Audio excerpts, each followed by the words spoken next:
Welcome. No, I'll be back. So we're ready to go? Welcome. I'd like to introduce Dr. Wouter Ritsema, who's going to be doing a gourmet lunch today on hospital quality and safety report cards 101. I do need to let you know that the session is being recorded, and today is July 26, 2012. So good morning, everybody. It is still morning. So how many of you saw Consumer Reports? Yes? Yes. Okay. For those of you that don't read Consumer Reports, I actually get it electronically on my Nook, but I hadn't read it before it came. I didn't read it when it first came out, and then I got the issue plopped on my desk. Anyway, Consumer Reports did a story in their latest issue called "How Safe Is Your Hospital?" And what they did is they actually rated actual individual hospitals. They released 4 different editions across the country regionally, and so our edition was the Northeast edition. So they rated hospitals across the Northeast. I don't know exactly how they drew the borders. So they didn't rate every hospital in the country, because what they did is they used publicly available data, and the data that's available publicly varies state to state. And many states don't have a lot of public data, and so they didn't describe their decision-making cutoff, but in the end, they only actually rated 18% of hospitals in the entire country. But anyway, we were a little lower than average in their single score. I don't know if you're familiar with Consumer Reports, if you read Consumer Reports, but when they rate vacuum cleaners, they usually have a series of categories of criteria, and you can get a full black circle, which is very bad, or a full red circle, which is very good, and then there's gradations in between, half black, half red, and then an open circle. And then they somehow mesh that all together to give you a numeric score on a grade of 0 to 100. And so the highest score across the country that they gave by their rating system was like 70, low 70s, and it ranged all the way down to the teens. We were 39. Fletcher Allen was 45. Central Vermont was one of the highest in the country. They may have been the highest in the country. The Cleveland Clinic, who U.S. News & World Report considers the 4th best hospital in the country, according to their thing, came in at the same score that we did. So, it points out some issues about report cards, and I'm not going to sit there and defend us against the report card, but just explain all the different report cards that are out there. So, this is just a few of the report cards. We report data to CMS, and you can find that data. You can go on the internet, the www.hospitalcompare, all one word, .gov, I think it is. Just look up Hospital Compare on Google, you'll find it. And that started out of the original IOM report in the late 90s, 1998 or 1999, at the 100,000, where it said that every year, 100,000 people die as a result of medical errors. And then in 2001, there was a follow-up report that said, how do we fix this? And there were a number of pieces to how do we fix this. But one of the pieces was public reporting of hospital quality and outcomes data. And that's when CMS started publishing that data. They started making us report data, and that's when they started publicly reporting it. And so they're they're the main driver of this. Many states also have publicly reported data, and certainly DOH is in many ways ahead of the curve on that. It's not as easy to find. You can find it, but it is out there. But then you have these other. You have the Leapfrog group. You have health grades, which you may have heard of. One interesting publicly available report card is the Commonwealth Fund Commission on High Performance Health Systems, and they release reports that you can find on the internet. The Niagara Health Quality Coalition, actually, they just take New York State publicly related data and put it in a yearly report that they release. But it's really just the data that we report to New York State. So there's all sorts of stuff out there. So, you know, again, CMS, we have New York State, then you have private for-profit report cards, the most prominent of which is Health Grades, which, have any of you ever been to healthgrades.com? Yeah, so they rate doctors and hospitals, okay? And J.D. Power and Associates, we're all familiar with them from cars, they also rate health plans and pharmacies. I don't know, I thought I remember reading somewhere that the two of those might eventually merge together, I don't know. But they're for profit, okay? And how does anyone know how Health Grades makes their money? Advertising. How do they, what do they do? Well, and if you read on the sides, there's all sorts of pharmaceuticals and... On the website, there's Yeah. advertising, but that is not their prime revenue stream. I don't So, know. but it is advertising. So if you do well on the Health Grades report, which is publicly available, then for a fee, you can use that in your marketing, okay? And that is not cheap. And if you do poorly, for a fee, they'll consult with you to improve your numbers, okay? Now, interestingly, most of their consultation work has nothing to do, actually, with improving quality. But it has to do with improving documentation and coding to make your patients look sicker. Therefore, in risk adjustment models where you adjust for the sickness of the patient, your patients will look better. And that's not an unrealistic issue. That is a huge issue. Most good data is risk adjusted because certainly a hospital like Fletcher Allen is taking care of many much sicker people than a hospital like us, but much an even greater disparity. Looking at the type of people taken care of by Adirondack Medical Center. So clearly, you know, outcomes are it's gonna be easier to have good outcomes if you take care of less sick people. And the way they control for that is the other illnesses that people have, and that comes down to coding. And where do they get that? They get that from coding, you know. So their model, they're not out there for altruism. They're out there to make money. And they basically will sell consulting or advertising based on how you do. And then you have the private not-for-profit consumer reports, and they are a not-for-profit. And of course, their mission is to provide information. I haven't read their mission statement, but at the end of the day, they need to sell magazines. That's what they're about. The Commonwealth Fund is probably they're out there purely, that was started by a private foundation called the Commonwealth Foundation. Someone with a lot of money decided that, one of the ways to improve quality was to report data, and so that's their mission. And I had never heard of them before I put this together. And I've been to their website a little bit, and they just take publicly reported data and try to report on it. And Leapfrog, I didn't put Leapfrog on this list. Does anyone know about Leapfrog? Have you heard? Do you know how Leapfrog got started or why it got started? So big corporations like GE or the various car manufacturers, they're self-insured. They own their own insurance plan for their employees. They don't go out with, Empire or but they have they're self-insured. So, they were concerned with health costs spiraling out of control. And so, and they knew that at least some of the health costs were due to poor quality. So they put together, they came together and said, what can we do to influence quality? And so they reviewed the literature, and it's pretty old. I mean, Leapfrog probably is 15 years old at least. They reviewed the literature about what things are in the literature that are supposedly important to improving quality.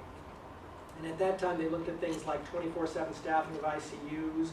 They looked at computerized physician order entry, and they looked at doing procedures based on volume. In other words, there are certain procedures where we know that the more you do, the better you are at it. Pancreatic surgery, things like that. So they looked at, do hospitals that do pancreatic surgery have adequate volume, or things like that. And they would collect that information. Interestingly, though, they just reach out to the hospital and ask you, tell us your numbers. They don't take it from publicly reported data that's validated. They just would do surveys of hospitals. So all of these report cards have different audiences and different agendas. It might be to sell magazines, it might be to sell advertising, it might be to sell consulting, it might be to inform the public. And really the agenda that they have is going to a certain extent, drive how the data are aggregated and presented and scored. I think I would like to say, and I think that CMS tries to look at what's evidence-based and what matters. They look at mortality and infections and also the evidence-based process measures, and more they're focusing on outcomes too, like mortality and readmissions and things like that. But how the data that are out there in the public realm are then put together, mishmashed, and created into a quality score is really up to the individual reporter. Consumer reports or health grades, they do it different ways. And again, that's going to, they're going to present the data in a way that meets their needs, their business needs. Okay. So again, where do they get the data? Well, a lot of them just do data mining. Health grades, for instance, what they do is they get access to what we call Sparks data. And our Sparks data is our billing data. When we bill, we send data to New York on every patient we take care of about their primary diagnosis and all of their additional diagnosis, all of that coding data. That is publicly available data. Not necessarily right away. They can get, after a year or two, it becomes publicly available. So Health Grades gets that data. And then they also get data from the Social Security Administration on mortality. In other words, Social Security, I guess a year or two later, they'll tell you which Social Security numbers are for people that are dead. And they just match the two things up. And most Health Grades data is based on mortality. They just look at mortality after surgical procedures, mortality after heart attacks, and things like that. So that's what they do. The New York State publicly reported data, they can just get off their website. It's often a year or two old. They might get data directly from the facilities. Leapfrog gets the data from hospitals. Every year they send out a questionnaire to hospitals, and hospitals can decide to tell them to answer the questions or not. We don't bother participating in Leapfrog. It was really much more relevant for big cities, big urban populations, and big hospitals. And it's not relevant to our area. And they do different things. They have different risk stratification models. How do they account for the fact that some hospitals have sicker patients than others? How do they do that? And there's all sorts of different ways to do that, and they all have different ways. And they may or may not actually be what's called proprietary, but be transparent about that. They may tell you what their ways are, or they may not. Health Grades doesn't tell you what their risk stratification methodologies are, because they don't want people to.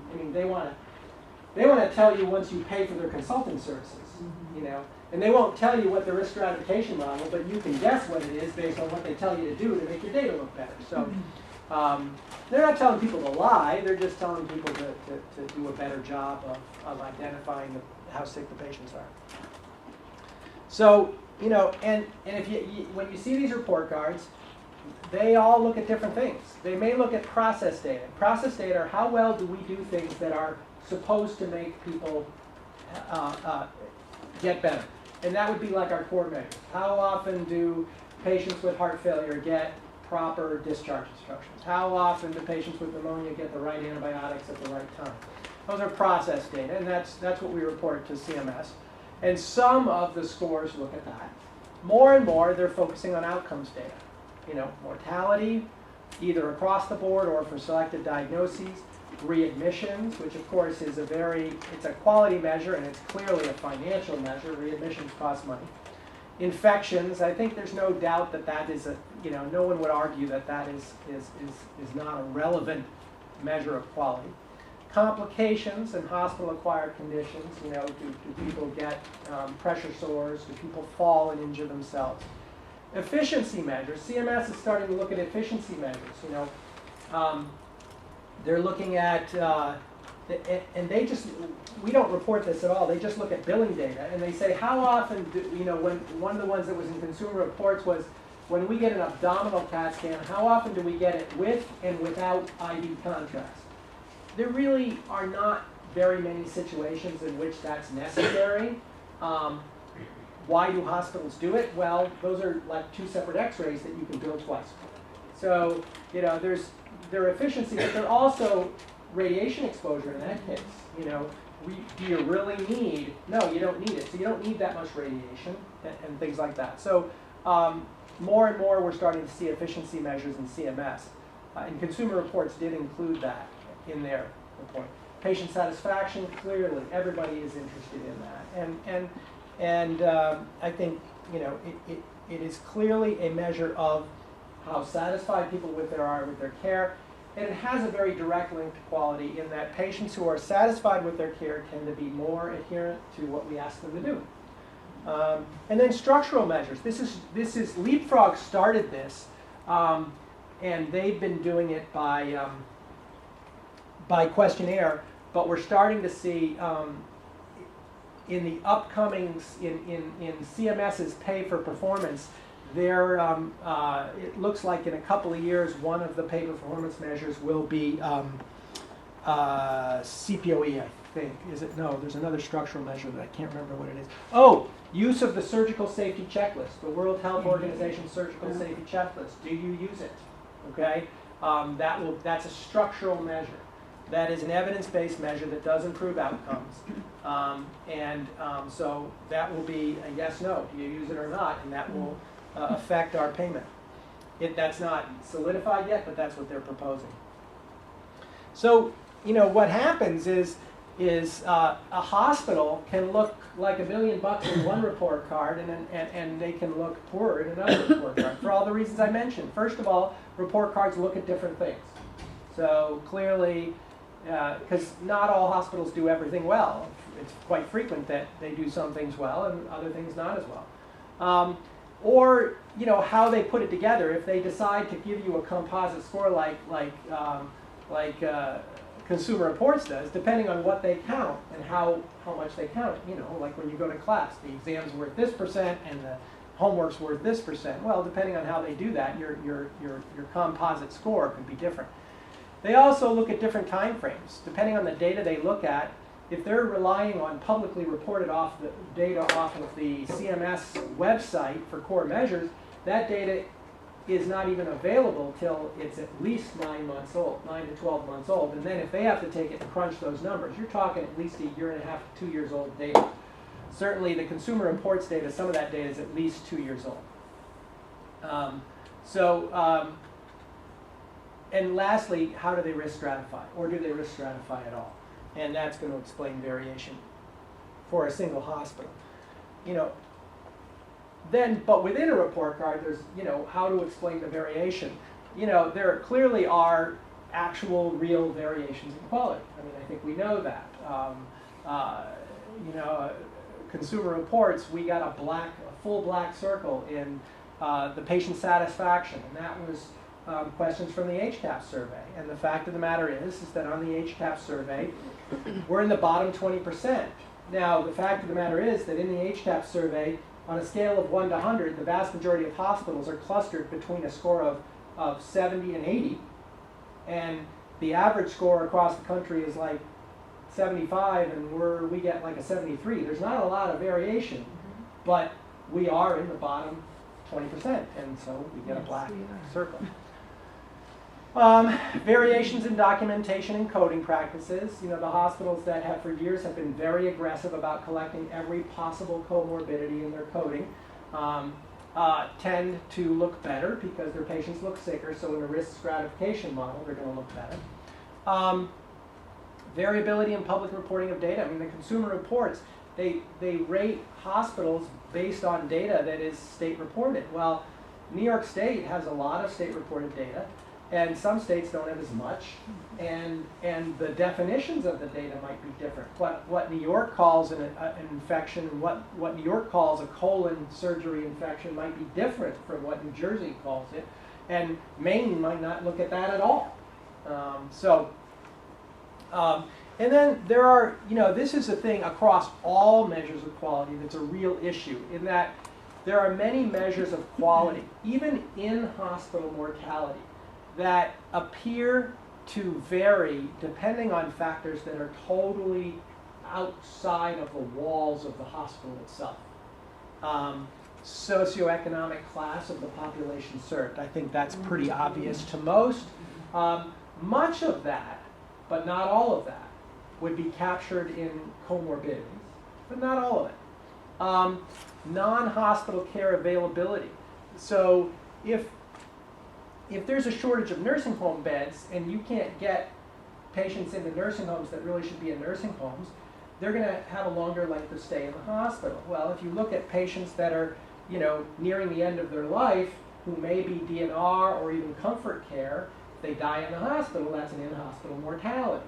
Okay, if they die in a nursing home, that's not an in-hospital mortality. So, so clearly the availability of how much hospice penetrates into. So certainly if you're in a region where patients, and this often varies by socioeconomic class, but not completely.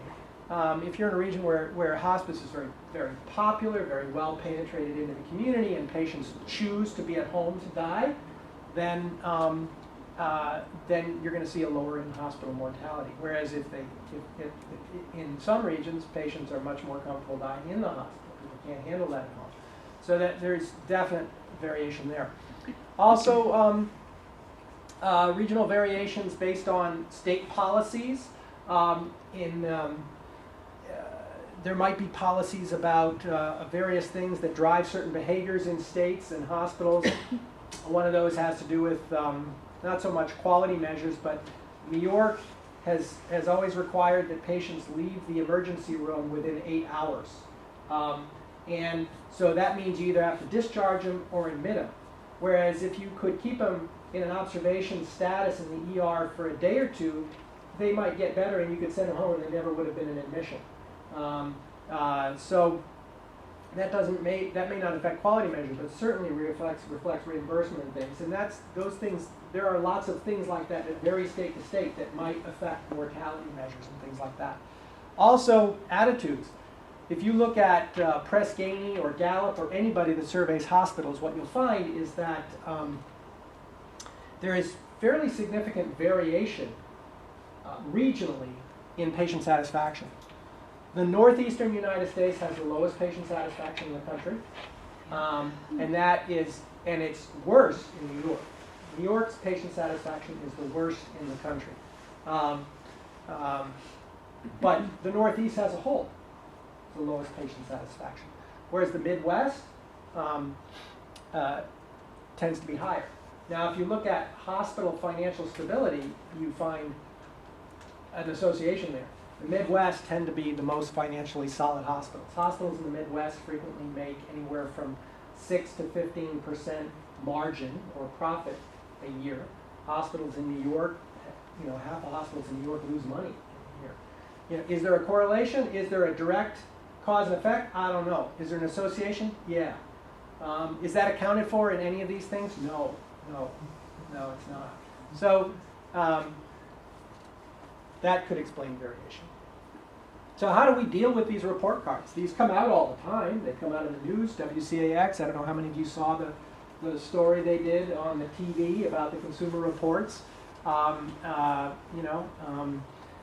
do we deal with that? So internally, from what I say, we internally we need to ignore these report cards.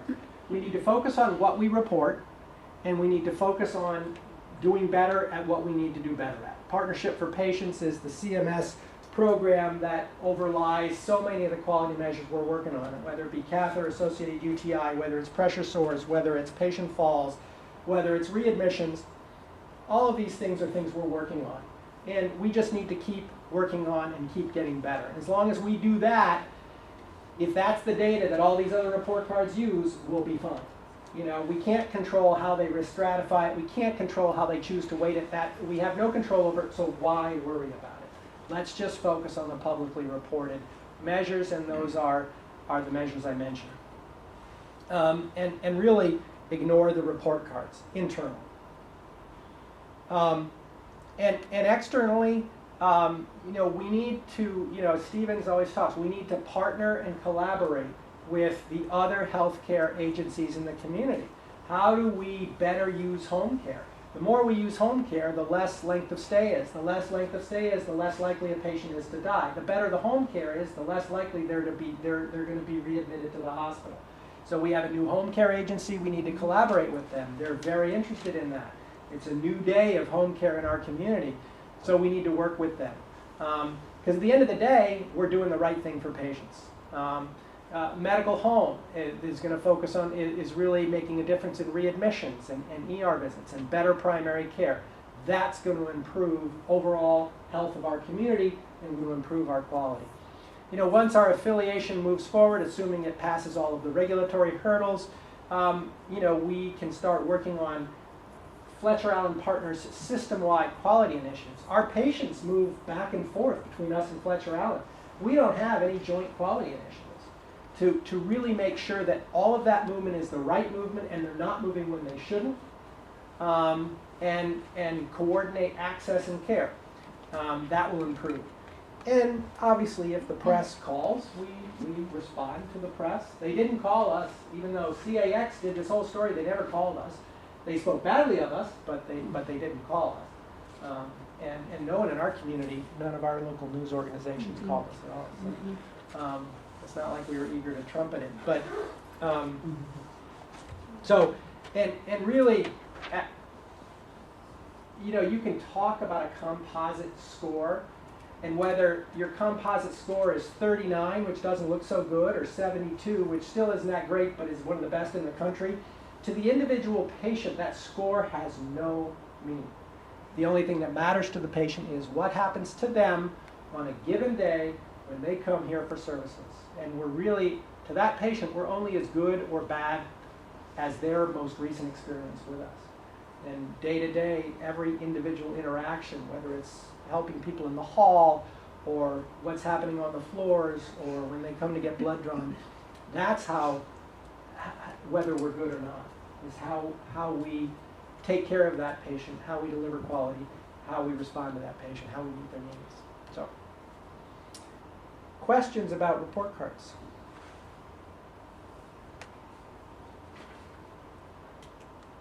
Shall I get lunch? Mm-hmm. What I have a question.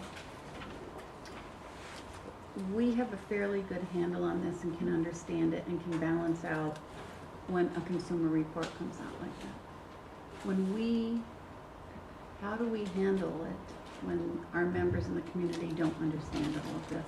And they read that or they hear that on the news? Well, you know, that's a hard. You know, as we get inquiries, you know, certainly, you know, we chose not to do anything about the consumer reports thing.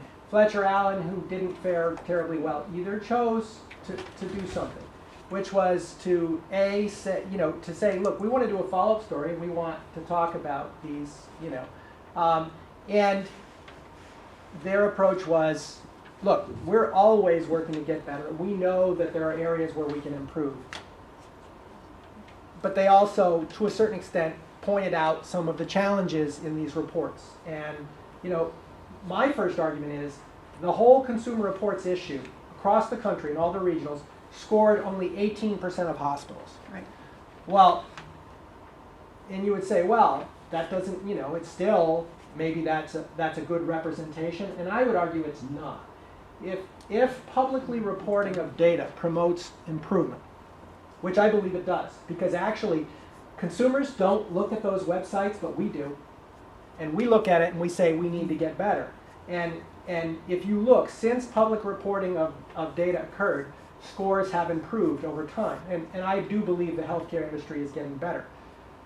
If that is important, the reason they didn't include the other 82% is because there wasn't enough data.